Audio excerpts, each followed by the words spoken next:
আসসালামু আলাইকুম। আমি পলি লাইফস্টাইল ব্লগের নতুন আরও একটি ভিডিওতে আপনাদের সবাইকে স্বাগত জানাই। কেমন আছেন আপনারা সবাই? যে যেখান থেকে আমার ভিডিওটি দেখছেন আশা করি সবাই অনেক ভালো আছেন।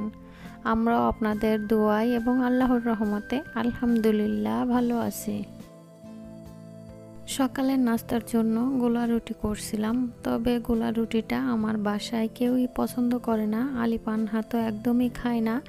আমি খাই মাঝে মাঝে, তবে খুব কম। দেখা যাচ্ছে একটা খাই, অনেক সময় একটার অর্ধেকও খাই এরকম। তো এটা খুব কমই বানানো হয়। যখন দেখি শরীরটা খুবই খারাপ লাগে, একদমই পারি না, তখন হচ্ছে এই গোলা রুটিটা বানিয়ে থাকি। আবার কোনো সময় আছে আলি পানহার জন্য নাস্তার জন্যই অন্য কোনো কিছু বাসায় থাকে, তাহলে চিন্তা করি আমার একার জন্য আবার নাস্তা তৈরি করব। তো ওদের জন্য ব্রেড ছিল, ওরা দুজনে জেলি দিয়ে ব্রেড খেয়ে নিয়েছে। আলিফের বাবা হচ্ছে আজকে বাসায় নাস্তা না করেই বের হয়েছে, খুব ভোরেই বের হয়েছে, যেহেতু কারফিউ চলতেছে। ওর বাবা বলছিল যে আমি ভোরেই বের হব, তো সে চলে গিয়েছে। আর এখন আমি আর আম্মা বাকি আছি নাস্তার জন্য। চিন্তা করলাম যে তাহলে একটু গোলা রুটি বানিয়ে নিই। সচরাচর সবসময় যেভাবে বানাই, বাট তার থেকে একটু ভিন্নভাবে বানিয়েছি আজকে। গোলা রুটির ব্যাটারটা যেভাবে করা হয় সেভাবেই করেছি, তবে এক্সট্রা কিছু জিনিস অ্যাড করে দিয়েছি আমি।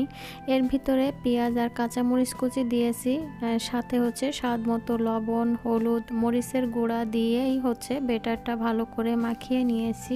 ঝাল ঝাল করেই হচ্ছে আমি রুটিগুলা বানিয়েছি, এটাকে ঝাল রুটিও বলা চলে। যাই হোক, সকালে নাস্তা করে তারপরে কিছু কাঁচামরিচ আনা হয়েছিল, সেগুলা ফ্রিজে রেখে দিয়েছিলাম।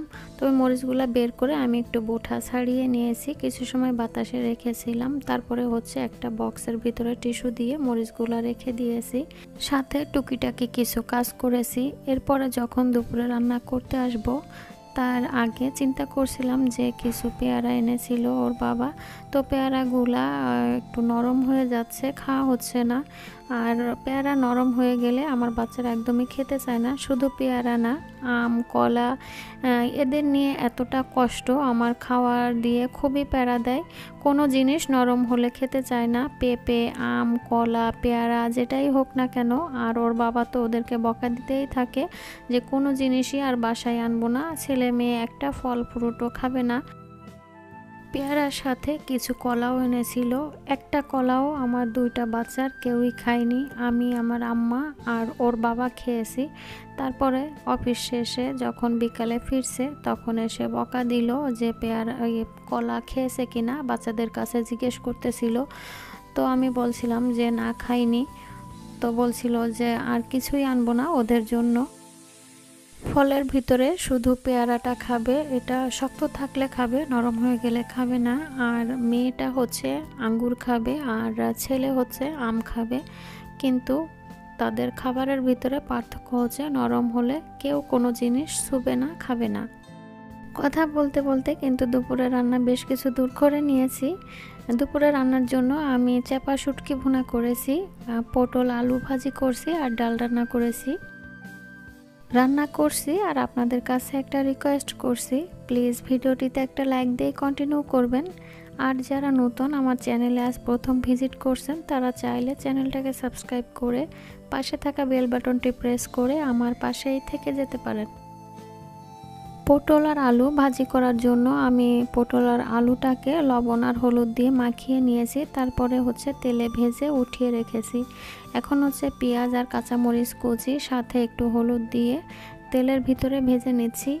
এই পেঁয়াজটা ভাজা হয়ে গেলে তারপরে হচ্ছে আমি পটল আর আলুগুলা দিয়ে পেঁয়াজ মরিচের সঙ্গে ভালো করে নাড়াচাড়া করে কিছু সময় ঢাকনা দিয়ে ঢেকে রেখে ঢাকনাটাকে সরিয়ে আর একটু নাড়াচাড়া করেই হচ্ছে নামিয়ে নিব। প্রতিটা জিনিসেরই পরিবর্তন আছে, তাই না? আজ এখানে কাল ওখানে, আজ এটা কাল ওটা, এরকমই। তেমনি দিনটা ছিল কিন্তু খুবই ভয়াবহ। আর সবাই একটা আতঙ্কের ভিতর দিয়ে ছিল যে না জানি আর কটা দিন এরকমভাবে কাটাতে হবে। তবে এই মুহূর্তে এখন মনে হচ্ছে দেশটা স্বাধীন হয়েছে, মুক্ত দেশ, মুক্ত আকাশ এরকম মনে হচ্ছে। যখন ভয়েসটা দিচ্ছিলাম তখনই হচ্ছে এই ধরনের একটা নিউজ পেয়েছি যে আন্দোলন শেষ, হাসিনা পদত্যাগ করেছে। তো সব হয়তো শান্ত হয়ে যাবে। তবে যারা প্রিয়জন হারিয়েছেন তাদের থেকে কষ্ট আর কারোর নেই। আর চিন্তা করছিলাম সব সন্তান তার মায়ের কোলে ফিরে যাক। আর যারা সন্তান হারা হয়েছেন তাদের আল্লাহ ধৈর্য ধারণ করার তৌফিক দান করুন। আর ছোট বড় ছেলে মেয়ে যেই মারা গেছেন আল্লাহ তাদেরকে জান্নাতবাসী করুক।